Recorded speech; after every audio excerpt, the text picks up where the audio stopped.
Back in the days, people used to fight over land, money, and women using simple tools like cutlasses, spears, arrows, and people. Nowadays, pretty much people still fight over the same things, but with advanced and more lethal tools.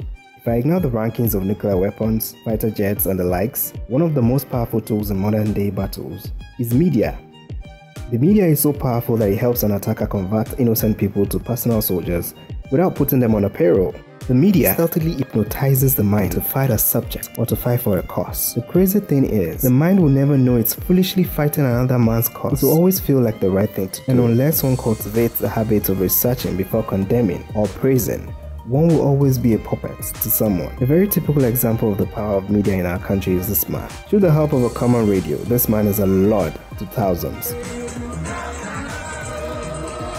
But let me share with you a more sinister style. Sahara reporters released this video recently and it caught the attention of many. The conversation was recorded in Hausa and translated through the subtitles. If you watch the video and read the translation without reading the caption, you won't be sure what to think. However, if you read the caption before watching the video, you will opine with the caption. But if you understand Hausa and watch this video, you will know the conversation is the complete opposite of what the caption says.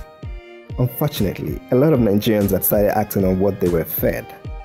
It's funny how Nigerians have been grossly misinformed and misled about this guy. We're all mostly angry at our politicians because they enrich their pockets with our money.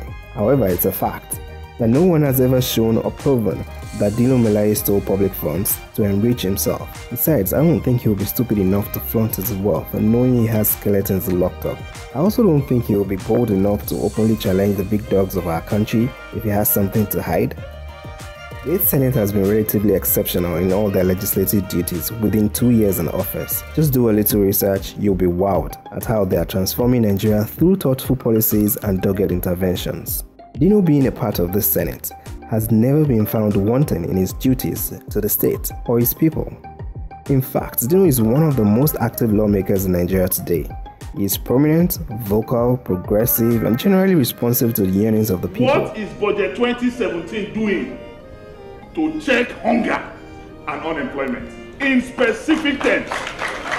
He has been so effective in the upper chamber that he was voted Senator of the Year in 2016. Dino is known to always fight for the poor and the welfare of Nigerians in general. What Nigerians want is electricity, stable electricity. As a lawmaker, Dino has sponsored over 20 bills, spearheaded several interventions, and perhaps one of the senators with the highest number of motions. Dino belongs to a committee of the Senate that handles public petitions. With the help of Dino's committee, the 8th Senate has resolved more than 70 petitions in 2 years, where no past Senate has ever resolved up to 8 petitions in 4 years. Dino has constituency projects in all the 7 local governments he represents in Kogi. In terms of personality, Dino is generally described as an extremely generous man, especially to the poor and the people he knows not. So much that some people from the IDP camps said Dino visits them much more often than the lawmakers representing them. Thank to Mr.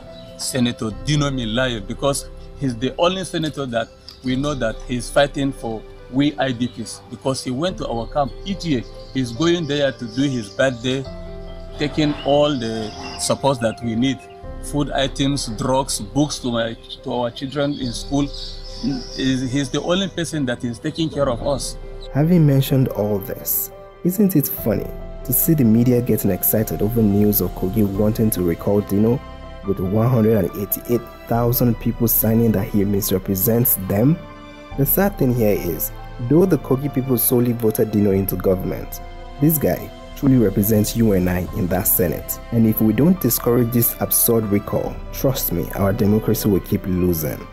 The most ludicrous thing about this whole issue is, how is it logical that a man controlling the coffers of a state will owe his people 15 months of salary and still be able to get these same people to fight his battle for him? Certainly, the whole saga of recalling Dino would have cost lots of millions. You and I know Yaya Bello is not using his personal money for this. My issue is not Bello versus Dino. My issue is how we keep letting some big men use us as foot soldiers just because we are too lazy to do a little research.